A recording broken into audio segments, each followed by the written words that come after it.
1 મિનિટનો કુકિંગ મંત્ર. રગડા સાથે ખવાતી પેટીસ એટલે કે સ્ટ્રીટ સ્ટાઇલ જે રગડો આપણે ખાતા હોઈએ એની જે પેટીસ છે એ બહાર જેવી ઘરે નથી બનતી હોતી.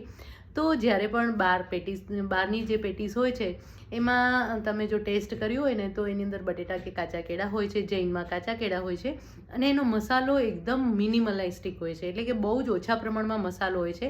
એની અંદર મીઠું હોય છે, એની અંદર જ કોર્નફ્લોર એડ કરેલું હોય છે અને સાથે લીલા મરચાં હોય છે.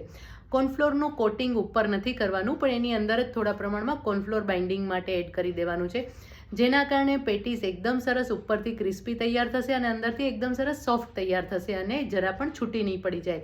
અને એ જે પેટીસ હોય છે એ સૌથી પહેલાં તો એકદમ જે એનો તવો હોય, ઊંડો તવો હોય છે, એની અંદર તળવામાં આવતી હોય છે. એટલે ઘરે તમે એક તાવડામાં તળી અને તરત એને બહાર કાઢી લેવાની છે.